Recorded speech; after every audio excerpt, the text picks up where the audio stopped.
Assalamualaikum warahmatullahi wabarakatuh. Alhamdulillah rabbil alamin wa bihi nasta'in ala umuri dunya waddin.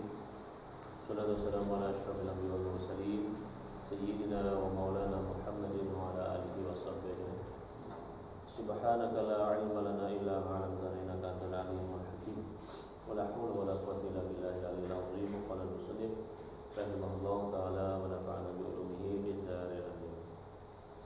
Kemudian hari ini kita sambung lagi pelajaran kita halaman 15, masih membicarakan tentang sembahyang sunat muakkad.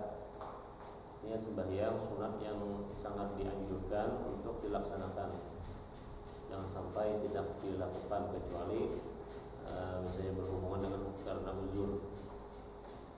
Baik, halaman 15 kita sambung lagi bagian yang keempat, sembahyang tarawih. Nah, jadi sembahyang tarawih ini salah satu sunat muakkad yang sangat dianjurkan untuk melaksanakannya. Ya tentunya ini sembahyang tarawih ini dilakukan pada bulan Ramadan, hanya satu kali setahun. Waktunya itu sesudah sembahyang Isya tiap-tiap malam di bulan Ramadan. Jadi 1 sampai 29 atau 30 full di bulan Ramadan sembahyang tarawih bisa dilakukan. Nah, tapi sesudah sembahyang Isya. Kalau yang belum dilakukan sembahyang Isya tidak bisa atau tidak sah melakukan sholat tarawih tersebut. Yaitu 20 rakaat. Jadi bilangannya sembahyang tarawih itu 20 rakaat. 10 kali salam. Yang lebih afdal dikerjakan dengan berjamaah. Ya bisa dikerjakan sendiri, tapi lebih afdal dengan berjamaah. Nah, biasanya kan bulan Ramadan ini orang-orang atau masyarakat kita biasanya semangat untuk melaksanakan ibadah, khususnya sembahyang berjamaah.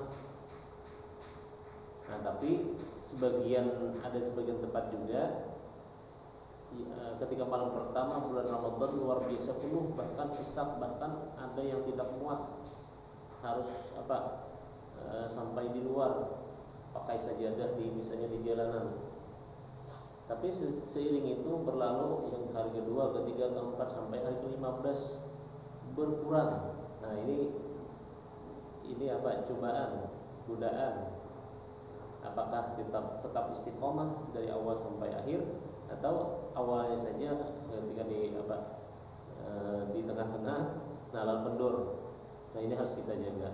Apalagi kita santri, usahakan selalu sembahyang tarawih berjamaah.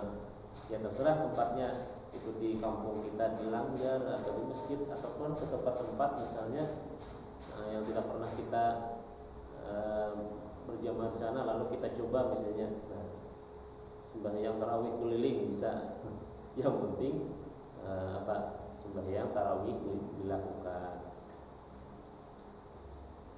Kemudian yang kelima, sembahyang tahiyatul masjid atas orang yang baru masuk ke masjid. Nah, jadi tahiyatul masjid ini dilakukan ketika kita memasuki masjid kapanpun dan dimanapun. Bahkan ada menurut keterangan di dalam kitab yang lain, bahkan kitab fikih yang lain, bahwa dikatakan kalau kita sudah masuk masjid kemudian sembahyang tahiyatul masjid. Nah, setelah sembahyang tahiyatul masjid selesai, kemudian kita misalnya diam beberapa saat, beberapa waktu, misalnya beberapa menit, kemudian kita keluar lagi dari masjid, keluar.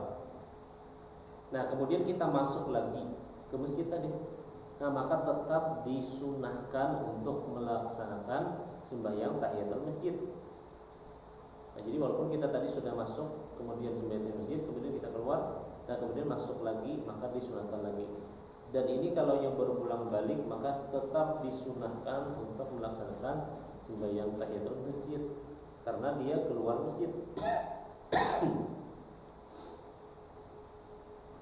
Nah, dikerjakan sekurang-kurangnya 2 rakaat. Jadi sembahyang tahiyatul masjid dilakukan 2 rakaat banyaknya. Kemudian yang keenam, sembahyang sunat wudu atas orang yang baru selesai berwudu, dikerjakan 2 rakaat. Jadi sembahyang sunat wudu ini kita laksanakan ketika selesai berwudu. Jadi kalau yang sudah selesai berwudu disunatkan sholat sunat wudu, dan ini pun jarang dilakukan oleh orang lain, oleh orang-orang, karena mereka tidak mengetahuinya ada sunat wudu. Nah, jadi misalnya kita selesai berwudu disunatkan. Berarti sama ini juga seperti sembahyang tahiyatul masjid, berulang-ulang. Ketika kita batal wudu kemudian berwudu lagi, nah maka sunat lagi.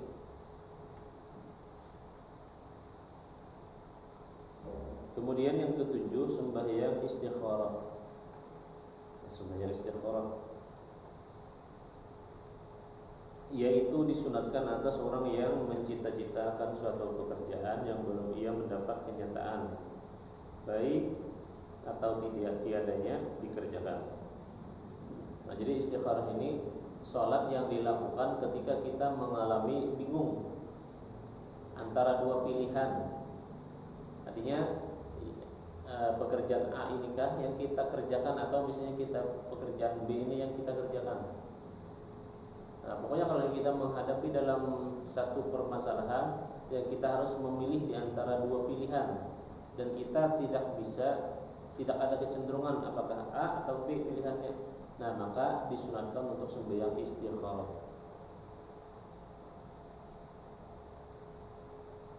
Ya baik itu pekerjaan ataupun pilihan-pilihan, misalnya kita sekolah, apakah kita di pondok ini atau pondok ini misalnya. Nah lalu kita bingung, kedua-duanya kita ingin masuki. Nah lalu kita sembahyang istikharah. Nah lalu setelah selesai istikharah tadi, berdoa, sesudah berdoa, nah lalu kecenderungan hati kita kemana? Atau bisa juga misalnya meletakkan pilihan tadi, misalnya kita buat lot 2, kemudian kita letakkan di bawah sajadah kita, baru kita laksanakan sembahyang istikharah tersebut. Kemudian setelah selesai berdoa, kita ambil salah satunya. Nah lalu ketika yang keluar tadi pilihannya, nah itulah mungkin yang Allah pilihkan untuk kita, dan itu yang terbaik. Jadi istikharah ini sembahyang minta petunjuk supaya minta pilihkan yang mana yang lebih baik di antara 2 pilihan. Nah, ini namanya sembahyang istikharah. Sama juga misalnya orang mau kawin, apakah misalnya si Maryam atau si Fatimah, dua-duanya baik orangnya, dua-duanya misalnya ya sama, misalnya agamanya baik, orangnya baik, kelakuannya baik, segalanya baik, misalnya bagus keduanya. Nah lalu bingung mau siapa yang harus dilamar, atau kita berdatang ya salah satu yang 2 ini. Nah lalu kita sembahyang istikharah. Nah lalu ada pilihan, oh mungkin ini yang Allah berikan yang terbaik untuk kita misalnya. Tapi misalnya dua-duanya kita mau, kemudian dua-duanya kita mampu, dan kita tidak bingung mampu keduanya, dan keduanya misalnya mau dilamar keduanya, nah maka ini tidak perlu melakukan sembahyang istikharah. Umpamanya ataupun misal aja. Nah kemudian sunat ia meminta kebaikan daripada Tuhan dengan mengerjakan sembahyang istikharah dan berdoa sekurang-kurangnya 2 rakaat dengan sekali salam. Jadi 2 rakaat lalu 1 kali salam, selesai. Dan jika belum juga mendapat kenyataan, kerjakanlah sampai 7 kali. Nah bisa juga misalnya kita ingin ada dalam hati kita kecenderungan daripada pilihan, salah satu pilihan dari dua pilihan tadi. Nah lalu kita sembahyang 2 rakaat, kemudian sesudah berdoa tidak ada masih hati kita kecenderungan kepada pilihan tadi, salah satunya seimbang. Nah lalu kerjakan lagi. Kemudian sudah salam yang kedua masih belum bimbang lagi, kerjakan sampai 7 kali. Nah, lalu kalau sudah sampai 7 kali ini, insya Allah mungkin sudah ada kecenderungan hati kita, ini aja yang mungkin lebih baik. Nah, jadi bisa dikerjakan dengan 7 kali mengerjakannya. Kemudian yang ke-8, sembahyang 2 hari raya. Nah, sembahyang 2 hari raya maksudnya hari raya Idul Fitri dan hari raya Idul Adha atau hari raya Haji. Sembahyang 2 hari raya. Kemudian lagi sembahyang 2 gerhana matahari dan bulan, dan sembahyang minta hujan. Nanti akan diterangkan di lain bagian di kitab ini insyaallah. Nah, cuman itu termasuk juga sunat muakkad. Ya, apabila kita menghadapi permasalahan itu, atau misalnya menghadapi waktu tersebut, nah lalu ketika sampai waktunya tadi, kita disunatkan untuk mengerjakan yang sembahyang yang disunatkan tadi. Nah, kemudian habis, ya sebenarnya mungkin banyak lagi sunat-sunat yang sunat muakkad. Nah, tapi inilah diantara sebagian yang disebutkan. Nah, kemudian segala syarat wajib sembahyang, kita masuki syarat wajib sembahyang. Nah, jadi sembahyang itu ada syarat wajibnya. Kalau syaratnya tidak memenuhi, maka dia tidak wajib sembahyang. Yaitu ada 4 perkara atau 4 macam. Pertama, Islam. Yang kedua, balik. Islam artinya berislam, orangnya agama Islam, beriman. Kemudian yang kedua, balik. Artinya sudah sampai umur balik. Artinya umur qadar mukallaf. Nah, dia sampai umurnya, kalau misalnya perempuan 9 tahun atau sudah haid, kalau laki-laki dengan umur misalnya 15 tahun, atau bisa juga misalnya belum sampai 15 tahun tapi dia sudah pernah bermimpi menggunakan sperma atau air mani. Nah, maka orang tersebut sudah hukumnya baligh atau mukallaf. Yang ketiga, berakal. Jadi Islam balik berakal. Nah, lalu kurang syaratnya misalnya tidak berakal, Islam balik. Nah, tapi dia tidak berakal, maka boleh tidak sembahyang. Kemudian yang keempat, suci daripada haid dan nifas. Ini bagi perempuan. Jadi bagi seorang perempuan itu, apabila dia mengalami haid ataupun nifas, maka tidak boleh sembahyang. Apabila dipaksakannya dia tetap sembahyang, nah maka dia akan mendapatkan dosa atau dihukumkan itu maksiat. Nah, jadi kalaunya sedang haid, kalaunya sedang nifas, nah maka itu hukumnya boleh tidak sholat. Nah, bisa dikatakan bahwa sholatnya tidak sholat itu bonus bagi mereka. Jadi misalnya orang haid 7 hari, nah selama 7 hari mereka tidak wajib untuk sembahyang. Tapi kita ingatkan kembali, bagi perempuan yang haid, nah lalu harus diperhatikan awal haidnya dan akhir haidnya. Karena pertemuan yang ketiga sudah kita bahas itu. Artinya ketika mulai haidnya misalnya zuhur, sedangkan dia belum sembahyang zuhur, nah maka nanti akan wajib diqada ketika selesai haidnya. Ketika dia suci, maka sembahyang zuhur wajib diqada, kemudian sama asar pun wajib diqada awalnya. Kemudian akhirnya, misalnya akhir dia nifas, dia ketika hari ke-7, maka berhentinya misalnya darah tadi berhenti, tidak ada lagi keluar, misalnya anggaplah waktu isya. Nah, maka dia mandi, kemudian dia bersuci, kemudian dia sholat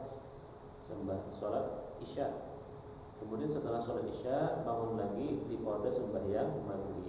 Nah, seperti itu. Itu yang perlu diperhatikan ketika seorang perempuan tadi haid dan nifas. Nah, jadi mereka tidak boleh sholat saat seperti itu.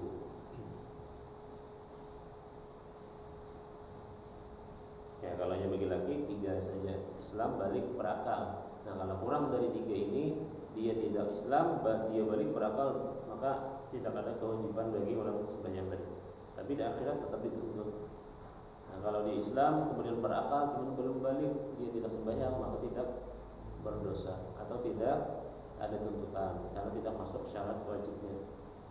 Nah, tapi kalau dia sudah Islam, balik, berakal, tapi tidak sembahyang, nah maka dia akan mendapatkan ganjaran meninggalkan sembahyang, yaitu apa? Siksanya masuk neraka dengan batas waktu 500 tahun untuk satu waktu. Kalau satu hari 5 kali tidak sembahyang atau tidak sholat, nah maka 2500 tahun dia pasti akan masuk neraka. Na'udzubillah min dzalik. Apalagi misalnya dia tidak sholat sampai berhari-hari, seminggu, sebulan, kemudian apalagi sampai 1 tahun, na'udzubillah min dzalik, tidak sembahyang. Nah, maka bahayanya kali saja sendiri. 1 hari saja misalnya tidak sholat 2500 tahun masuk neraka. Apalagi sampai misalnya 1 tahun 365 hari. Nah, maka dia akan memasuki neraka tadi. Na'udzubillah. Summa na'udzubillah min dzalik. Kemudian kita masuki lagi uzur sembahyang.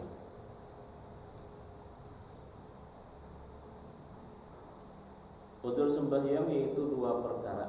Arti uzur ini boleh tidak mengerjakan sembahyang, boleh tidak mengerjakan sembahyang pada saat itu.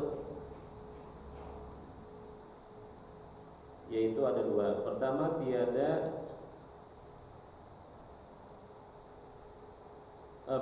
tidur yang tiada disengaja, mentakhirkan atau melalaikan sembahyang. Kita ketiduran tadi. Nah, lalu ketika kita tidur nyenyak, nah maka misalnya melewatkan waktu sembahyang.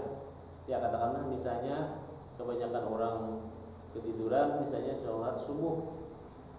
Nah, karena dia setelah tidur misalnya karena kecapean, kelelahan dan lain sebagainya, atau lambat tidur, nah maka dia tidur kemudian nyenyak.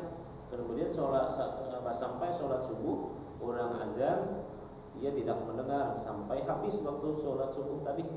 Kemudian setelah jam 6 atau jam 7 atau jam 8 baru dia bangun misalnya nih.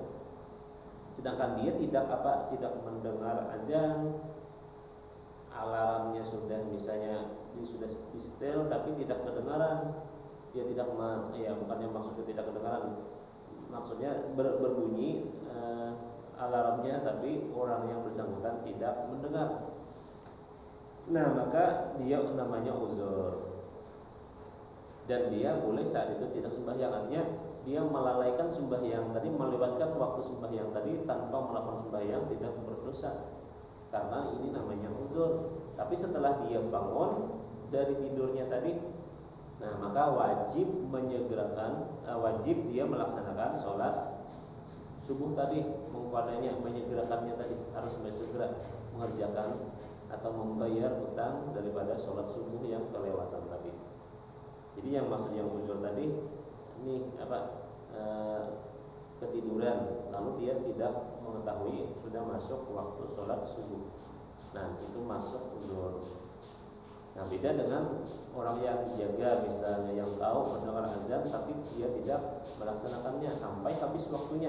Ini bukan uzur tapi melalaikan, maka dia akan mendapatkan double dosanya. Pertama, melalaikan sembahyang, yang kedua dia tidak melakukan sembahyang, melalaikan dan tidak melakukan sembahyang, maka dia akan mendapat dosa. Tapi apabila dia bertobat, maka dia misalnya kepada sembahyang yang terlewatkan tadi. Nah, kemudian yang kedua, lupa. Nah, inilah 2 perkara uzur dalam sembahyang. Artinya ketika dia melalaikan, ketika dia tidak melakukan sembahyang tadi tidak berdosa. Tapi saat dia sudah ingat, maka dia wajib sembahyang yang belum dikerjakannya tadi karena dia lupa. Contoh misalnya seseorang santri ya belajar, kemudian sampai zuhur, orang sholat, orang azan sholat, nah lalu dia misalnya karena ada di badannya najis atau celananya najis atau pakaiannya najis dan dia tidak punya baju, tidak membawa baju untuk ganti pakaiannya, sedangkan pakaiannya yang ada tadi najis, maka dia tidak bisa melakukan sembahyang. Kemudian setelah selesai sholat, kemudian pulang masing-masing ke rumahnya misalnya. Nah maka sampai di rumah karena sudah belajar misalnya hampir setengah hari atau lebih, nah lalu kecapean makan, sesudah makan istirahat lalu tertidur. Nah dan dia lupa belum sholat zuhur tadi. Kemudian bangun waktu asar, nah maka dia sebelum asar dulu, kemudian wajib mengqada sholat zuhur tadi karena lupa. Nah beda lupa dengan tidak lupa. Kalau dia tidak lupa sengaja, nah berarti ini dua tadi double dosanya, melalaikan dan meninggalkan sholatnya tadi. Nah kemudian kita masuki lagi segala syarat sah sembahyang. Nah ini perlu diperhatikan oleh kita, oleh orang yang mengerjakan sembahyang siapapun dia. Ya kenapa? Karena syarat sah wajib ini apabila kurang satu saja kurang, nah maka sembahyang seseorang tadi tidak sah alias ditolak, tidak akan diterima oleh Allah karena tidak sah. Dan ini kita sedih melihat di masyarakat yang mereka tadi sangat minim pendidikan agamanya. Ya kadang sholat saja tiap hari, nah, tapi tidak tahu dengan pekerjaan sholatnya tadi apakah sah atau tidak. Nah, termasuk tidak mengetahui segala syarat sah sembahyang atau sholat, yaitu 8 perkara. Nah ini perlu kita ingat, bahkan kalau perlu bisa kita hafal supaya tidak ada melanggar syarat sah sembahyang, supaya sholat kita sah atau diterima oleh Allah. Yaitu 8 perkara atau 8 macam syarat sah sembahyang. Pertama, suci daripada 2 hadas. Nah, jadi orang yang melakukan sholat harus suci daripada 2 hadas, hadas kecil ataupun hadas besar. Kalau yang hadas besar maka dia wajib mandi dulu. Setelah selesai mandi berwudu baru melaksanakan sholat. Atau hadas kecil. Nah, hadas kecil ini yaitu harus berwudu. Nah, dia berwudu dulu sebelum sholat. Nah, apabila dia sholat tapi tidak berwudu, ya otomatis sholatnya tidak sah. Kemudian yang kedua, suci daripada najis, baik itu badan, kain atau pakaian yang dia pakai. Kemudian yang ketiga, dan tempat. Nah, jadi ketika seseorang melaksanakan sembahyang atau sholat, maka dia harus bersih daripada najis, baik itu badannya, kainnya atau pakaiannya, dan tempat. Badan, pakaian, tempat. Badannya tidak bernajis tapi pakaiannya bernajis, tempatnya bersih atau suci, nah maka sholatnya tidak sah. Atau sudah bersih badannya dari najis, pakaiannya najis tapi tempatnya ada najis, tempat yang dia sholati ada najisnya, tanpa dia hindari misalnya, nah maka menyebabkan sholatnya tadi tidak akan diterima. Nah jadi ini perlu diperhatikan. Jadi badan kita bersih dari najis, kemudian pakaian kita, nah pakaian kita, begitu misalnya peci kita, baju, kemudian sarung kita atau celana kita. Jadi ketika sholat jangan ada di dalamnya najis.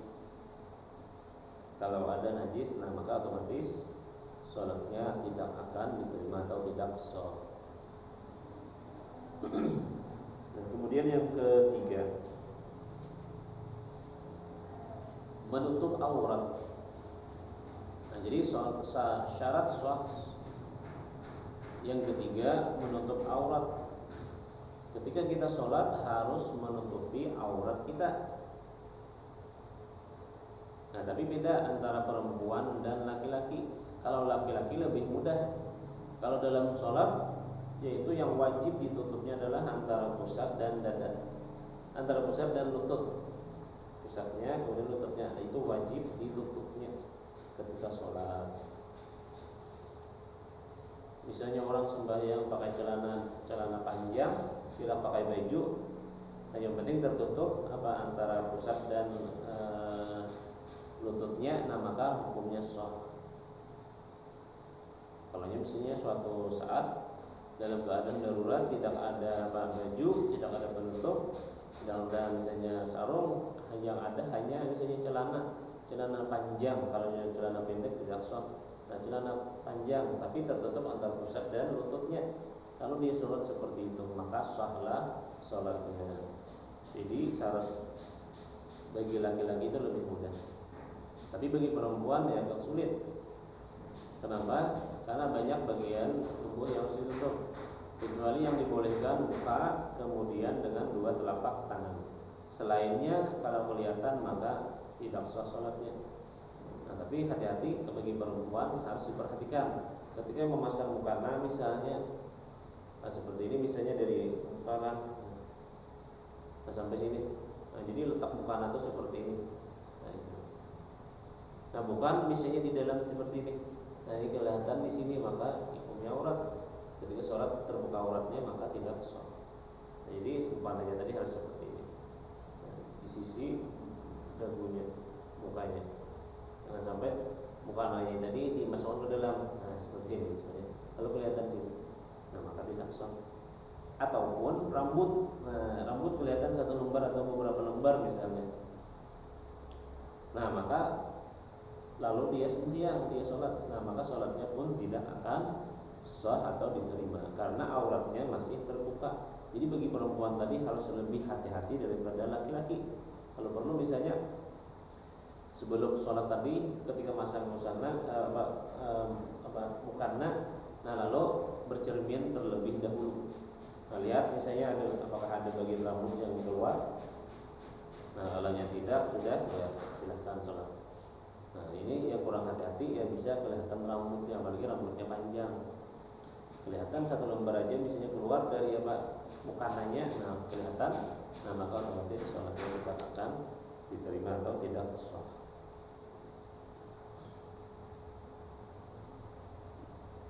Ya, ataupun misalnya ketika kita dalam sholat lalu terbuka. Nah, tapi ada penjelasannya. Terbuka aurat ketika sholat tapi dia segera menutupinya, nah maka sah sholatnya. Tapi kalau dibiarkan terbuka auratnya maka tidak akan sah. Contoh misalnya seseorang laki-laki sholat memakai sarung, nah pakai sarung tetapi tidak memakai pakaian dalam. Nah, jadi sarung saja atau tapis saja, pakai baju sebagai kopiah, tapi dia tidak pakai dalaman. Nah, ketika dia sembahyang, ketika dia sholat seperti ini berdiri misalnya, lalu ada angin masuk menambur sarungnya tadi, dan kemudian sarungnya dia terangkat misalnya sampai pinggang, nah otomatis kan terbuka auratnya. Nah, kalau dia langsung refleks misalnya tidak lama setelah itu langsung menutup aurat misalnya, ditutupnya, kemudian dia bergerak misalnya 2 kali berturut-turut, nah lalu sarungnya tadi tidak lagi terbuka, nah maka dilanjutkan sholatnya tadi, maka sholatnya sah. Tapi apabila dibiarkan misalnya terangkat sepinggang misalnya tadi karena anginnya ribut, kena angin lalu terangkat. Ketika terangkat, dingin, kena angin, keenakan misalnya, nyaman, dibiarkannya saat angin tadi kena sarungnya tadi. Nah, maka hukumnya sholatnya tadi batal. karena terbuka aurat, tidak menutup dengan segera. Ya walaupun setelah itu misalnya setelah kena hembusan angin terangkat, tapi setelah beberapa waktu maka angin tadi hilang, kemudian misalnya sarungnya itu kembali seperti semula, tapi tidak ada pekerjaan untuk menutup dengan segera. Nah maka sini kalau ditutup dengan segera maka sholatnya masih bisa disambung atau dilanjutkan. Tapi kalau hanya dibiarkan ya tadi sama hukumnya membuka aurat. Sedangkan syarat sah wajib sembahyang adalah syarat sah sembahyang itu adalah menutup aurat. Nah maka tidak sah bagi yang membiarkan. Kemudian yang keempat, menghadap kiblat. Nah jadi kita sholat tadi, nah lihat dulu sebelum sholat kiblatnya arahnya kemana. Nah kalau kita sudah pas, sudah yakin, oh sini memang arah kiblat ke sini misalnya, nah maka baru sembahyang atau sholat. Tapi apabila dia tidak menghadap kiblat, sholatnya bahkan misalnya sembarangan saja, yang penting sholat. Nah, apabila tidak sesuai arah kiblat maka tidak sah. Ya kecuali di saat-saat tertentu dibolehkan tidak menghadap kiblat dan sah sholatnya. Kapan? Ketika seseorang berada di pesawat. Coba bayangkan, dia di atas pergian misalnya ke Mekah atau mau umrah, naik haji, nah, otomatis kan dari Indonesia ke mana? Ke Jeddah itu berapa jam? 8 jam kurang lebih, nah bisa lebih 8 jam. Nah otomatis kan ketika 8 jam tadi kita menemui waktu sholat. Sedangkan misalnya sholat di pesawat, arah kiblatnya pasti tidak ada. Kenapa? Karena dia di atas, tidak mungkin dia mengarah ke satu tempat yang tepat misalnya menghadap kiblat. Nah karena di posisinya di atas mungkin ya otomatis tidak ada kiblatnya, karena Ka'bahnya berada di bawah. Nah lalu di sana di pesawat tadi sholatnya menghadap kemanapun yang dia mau maka sah lah. Ya, yang lebih mudah tadi kan dia duduk di kursi, kemudian menghadap ke muka kursinya tadi. Nah misalnya mulai di kursi pesawat, jadi dia duduk, nah jadi hadap dia di dalam pesawat. Nah jadi dikerjakannya di dalam pesawat tadi. Ya walaupun tidak menghadap kiblat maka sah. Kenapa? Karena hukumnya di sini uzur. Mana mungkin orang berada di dalam pesawat bisa menghadap ke arah kiblat yang sempurna. Nah beda dengan di daratan, di bumi. Karena kita di bumi, di daratan yang mudah tinggal mencari arah kiblat yang tepat saja. Nah, lalu baru melakukan sholat tadi. Nah, kemudian lagi syarat wajib sembahyang atau syarat sah sembahyang, masuk waktu yang kelima. Jadi seseorang sholat, nah maka harus masuk waktu sembahyangnya dulu. Nah tidak bisa dikerjakan misalnya jam sekarang kan jam 10 misalnya dikatakan jam 10. Nah lalu dia sholat pada jam ini, kemudian sholat di jam ini, yang dikerjakannya sholat zuhur, padahal sholat zuhur belum masuk, apalagi misalnya dikerjakan sekarang sholat asar. Nah tidak bisa, jadi harus masuk waktu dulu. Misalnya zuhur, jam berapa zuhur? Ya kalau nyawet misalnya jam 12.34 jam wita 12.34, nah baru masuk. Nah apabila tidak masuk dikerjakannya maka tidak sah. Apalagi asar, apalagi maghrib, apalagi isya, apalagi subuh. Jadi mereka 5 waktunya ada waktu-waktu tertentu yang sudah ditentukan, ketika sampai baru bisa dikerjakan sholat atau sembahyang tadi. Kemudian yang keenam, mengetahui segala fardunya. Nah ini banyak orang yang tidak mengetahui dalam sholat itu yang fardu atau yang rukun yang mana. Nah apabila seseorang sholat sedangkan dia tidak tahu, tidak mengetahui yang dikerjakannya ini fardu atau rukun, nah maka hukumnya tidak sah. Nah sini yang kadang banyak orang yang kena, dia sembahyang tapi tidak sah. Kenapa? Karena dia tidak mengetahui segala fardunya. Nah, jadi sembahyang itu harus belajar. Jadi kita harus mengetahui rukun sembahyang tadi. Jadi ketika kita melakukan sembahyang atau salat tadi, tak sadar oh ini misalnya takbiratul ihram. Nah ini niat, ini hukumnya wajib rukun pertama. Nah kemudian membaca Fatihah, kemudian rukuk, iktidal, sujud, dia sadar, dia mengetahui bahwa itu rukun. Nah maka hukumnya sah sholat orang tadi. Nah, tapi kalau dia sholat tapi tidak mengetahui yang dikerjakannya itu rukun, misalnya membaca bacaan dalam rukuk, nah dia tidak mengetahui apakah itu rukun atau sunat, nah maka sembahyangnya tidak sah. Nah jadi di sini harus belajar tentang sembahyang, harus tahu mengetahui rukun-rukun sembahyang. Nah kemudian yang ketujuh, jangan mengiktikadkan fardunya itu sunat. Artinya ketika dia sedang rukuk, nah dia jangan sampai meyakini bahwa rukuk itu sunat, padahal rukuk itu wajib. Kemudian yang kedelapan, menjauhi segala yang membatalkannya. Artinya jangan sampai mengerjakan yang membatalkan sembahyang di dalam sembahyangnya tadi.